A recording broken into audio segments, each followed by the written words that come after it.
Tajā brīdī, kad beidzot mums izdodas pacelt acis un paskatīties uz vietu, kurā mēs dzīvojam, mēs Rīgā ieraugam ļoti daudz pārsteidzošas, ārkārtīgi skaistas un vēsturiskas vietas. Un patiešām šīs fasādes, kuras mēs ikdienā redzam, ir UNESCO mantojumā. Taču, kā jau arī jebkuru no mums, nevienu fasādi un nevienu māju nesaudzē laika zobs. Tāpēc mums ir jādomā par to, kā šo visu saglabāt. Un tieši par to šoreiz mēs arī parunāsim. Par to, kādi pasākumi būtu jāveic, lai šīs ēkas kalpotu ne tikai mūsu paaudzei, bet arī nākotnē. Tūlīt pat dodos satikt Raimondu, lai noskaidrotu, kādas ir galvenās problēmas, ar ko mēs varam cīnīties. Sveiki, labdien! Sveiks, Hans! Kādas ir galvenās problēmas, ar ko mūsu skaistā Rīga saskarās? Un ko var darīt lietas labā? Jā, laika zobs dara savu. Un visvairāk cieši vietas ēkām, kam ir tieši saskara ar ūdeni un ar mitrumu. Un tie ir jumti un pamati un pagrabi. Un ja jumtus mēs vēl varam vizuāli redzēt, ejot garām un sajust to, ja gadījumā ūdens sāk tecēt uz galvas, tad ar pagrabiem ir cits stāsts. Ielas pusē tos daļēji izolē asfalta segums, bet pagalmos, kur tā nav, ir pilnīgi savādi. Kā tu vari redzēt, šeit laika gaitā, kultūras slānim augot, ir ventilācijas lūkas pagrabiem, kas ir ļoti svarīgas, ir aizaugušas ciet ar zemi, ar netīrumiem.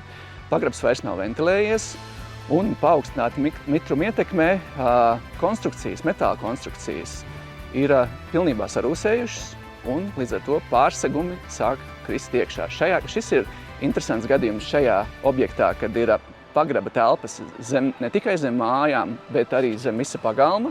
Tad viss šeit ir tukšs. Jā, viss šis ir apakšā ir tukšs. Mēs arī ieiesim un apskatīsimies. Un tas viss draud iebrukt. Un kā mēs redzam, šeit tas ir jau noticis.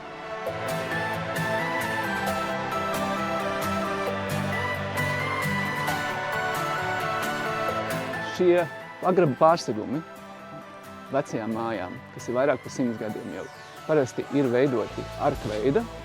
Tie ir vai nu ķieģeļu, vai mūra, vai betona jalas, vai arī kombinēts variants, un tie balstās uz metāla sijām, uz tērauda sijām. Un šī tērauda sijas ir tā vājā vieta, jo temperatūras starpības ietekmē un ventilācijas trūkuma ietekmē notiek kondensācija, it sevišķi uz metāla virsmām. Līdz ar to viņš rūsē šausmīgi. Līdz ar to viņš rūsē un gadu gaitā būtībā nekas vairs no viņa nepaliek pāri. Jā, un kā liekas, ka tas, kurš tiek izmantot kā balsts, ir pati trauslākā konstrukcijas vispār detaļa. Jā, tieši tā. Un tajā brīdī, kad viņš lūst, tad līdz ar to visas šīs arkas gāžās iekšā, jo tā arkas masa ir diezgan liela. Ja?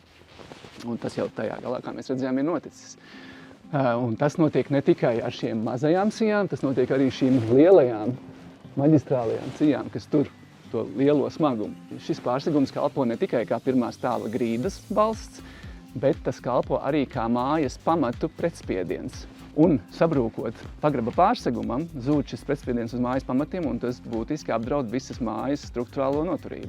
Mēs, redzot šīs problēmas, tiešām iesakam šo māju iedzīvotājiem apsekot pagrabus, novērtēt situāciju, lai nav tā, ka tas atklājās tikai tad, kad jau sāk iebrukt. Jo mums pavasarī ir nākamais objekts, kurā ir tiešām jau dzīvokļi zem mājai. Pirmais stāvs dzīvokļi ir iegāzušies pagrabā.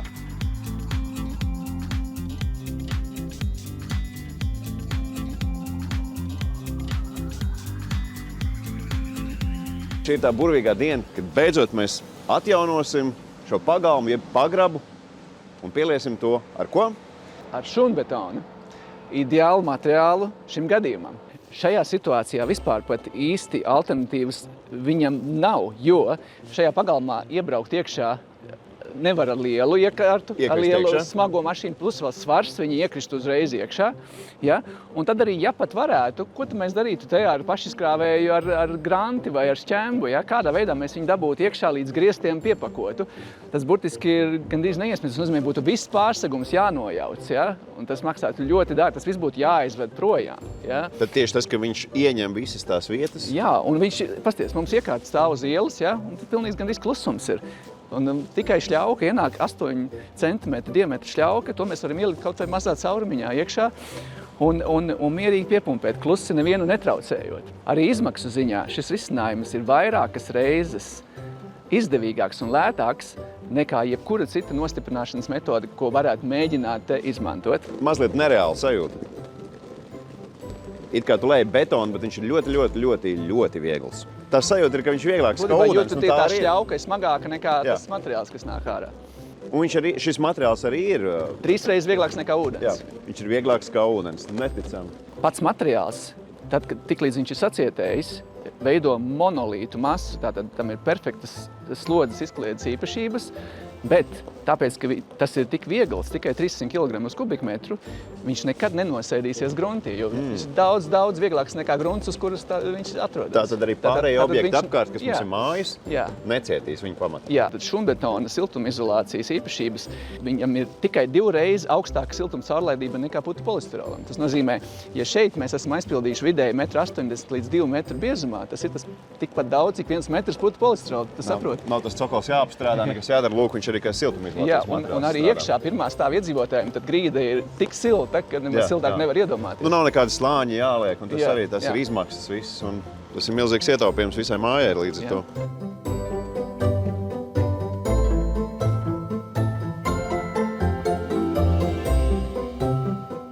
Es aicinātu nebaidīties no šumbetona tikai tāpēc, ka tas ir kaut kas tāds, kas šeit ir nepierasts. Tas nemaz nav, kā saka, kaķis maisā.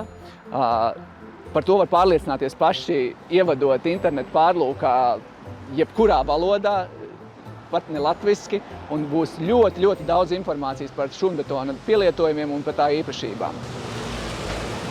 Jā, un es šo sauktu par augsto tehnoloģiju betonu. Skaistonu. Tieši tā.